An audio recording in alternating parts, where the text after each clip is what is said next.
Hey guys, welcome back to my channel. Today I'm going to be showing you guys how to bake and how to prevent creasing under the eyes when you're applying your concealer and bake. So I know you guys have requested this video, and that's the reason why I did it, because I know a lot of you guys had listed a lot of questions about how do you stop your eyes from creasing, how do you bake the correct way. That was the whole purpose of the video. If you guys would love to see how I bake and stop my under eyes from creasing, then please keep on watching. To start off, I actually applied color corrector under my eyes. I'm going to be doing a color correcting video, so I'm going to show you guys how I do my color correcting. A little quick tip: if you do have a dry under eyes, I would suggest you use an eye primer. My concealer tends to be like a little hard under there because my eyes are really dry in comparison to people that might have normal under eyes or oily under eyes, but I have really dry ones, so I always moisturize before applying any type of foundation or concealer.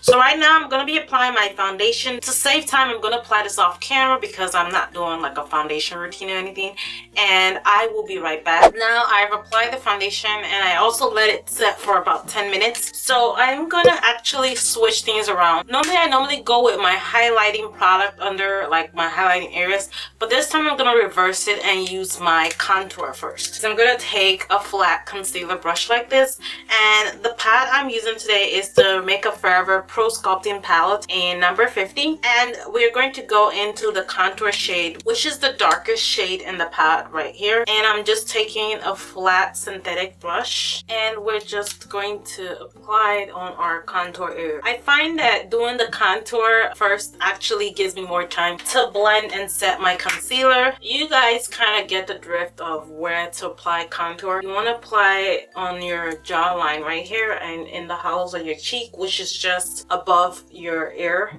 Where your ear starts, that's where your contour should start. I contour around my face as well, especially my forehead because I have a big forehead. So yeah, I like to contour my forehead a lot. And I'm gonna do the same on the side, and I'll be right back. Then I'm gonna take whatever is left of my brush. I'm just gonna place that product on my nose. And I'm actually doing my nose contour really different because I'm experimenting with some people put something on Instagram about the right way to contour nose, so I just want to try it out and see how that works. Now that we're done applying the whole contour, I'm going to take my beauty blender sponge and we're going to go ahead and just blend out the contour. The way I'm doing it right now is for most of you guys that are just starting and want to learn how to do this step. Now that you've done all the blending, I'm gonna go ahead and take the concealer portion in this palette and we're going to just apply that in our highlight areas. And I'm gonna bring my concealer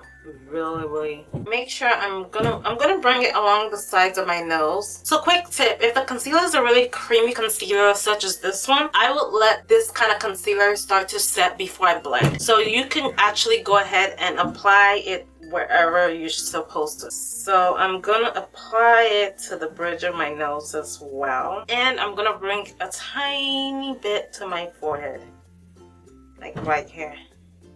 And then we're gonna put some on the Cupid's bow area as well. I'm gonna put some on the chin. So now that you're practically done applying your concealer, just go ahead and take your sponge and like blend the under eye. And I'm just gonna start from this area right here, the nose area, and make sure you don't blend it so close that the line that you are trying to create doesn't disappear. And a quick tip: if you have eyes that crease like me, okay, so quick tip is do one under eye at a time, because that will actually prevent your eyes from creasing. And if you're going to be baking, I would suggest using a dry sponge. I would not use the same sponge that I'm using with my concealer, because that would actually take some product off. So I'm gonna use my Real Technique sponge and I'm just patting on the baking powder. And then what happens is that before it starts creasing, I would go and open my eyes and look up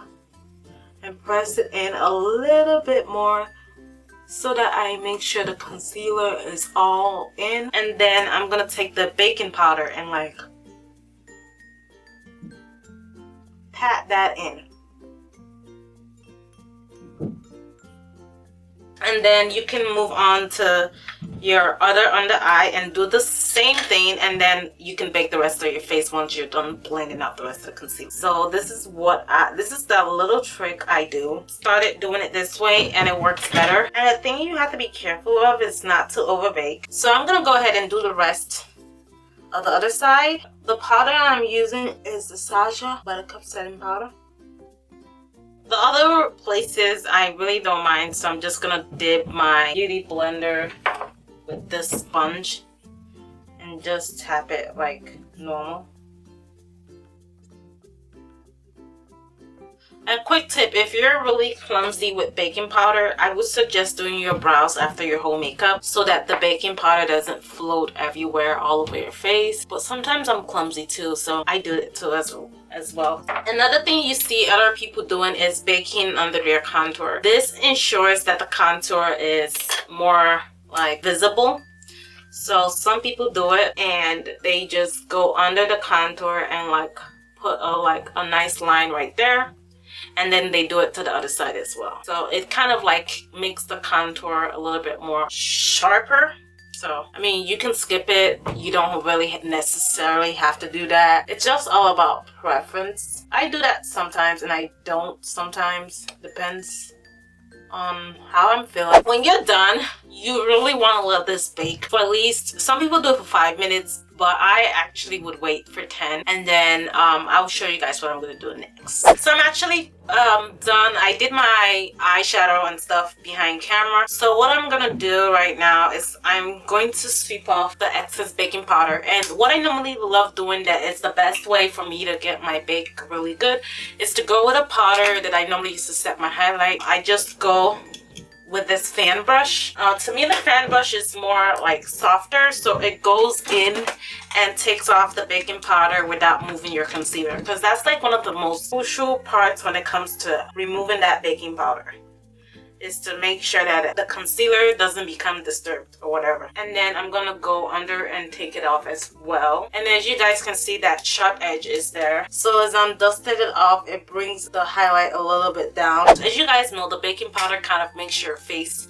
so mattified. So with the MAC Mineral Light Skin Finish, it kind of makes it look like your skin has light. And that's it. All you do is apply your bronzer. My favorite bronzer is the Shea Moisture in Mandalay Dusk. And then I'm going to use that to set my contour a little bit. And with the contour, you just want to swirl it in so it doesn't look harsh. And that's also going to buff the edges of your baking powder so it doesn't look so harsh or anything. And then I'm gonna do that right here as well, so that in turn is gonna set my contour. If you have a big forehead, that's when you just take the bronzer and go in. As you're setting, you just probably just bring it in closer so that that highlight doesn't show too much, and that also can blend out the baking powder of the forehead, because that also, you also want to make sure that it looks like really natural. So that's basically it. I'm gonna go ahead and put my face makeup and I'll be back to show you how it looks like. Like, I'm done completely with my makeup. Then I take a spray to kind of remove some of like the powderiness. This is the MAC Mineralized Skin Finish.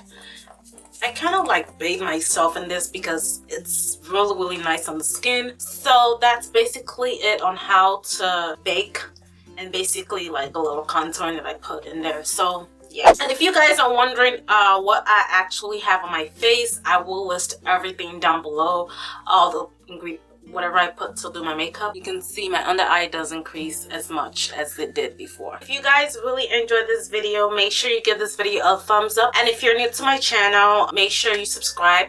Also, if you guys want to know the deets on this hair, it will be coming up in the next video. I'll let you guys know about this hair. Also, don't forget to follow me on my social media. I will list everything down below. Thank you again, and I'll catch you guys in my next video. Bye.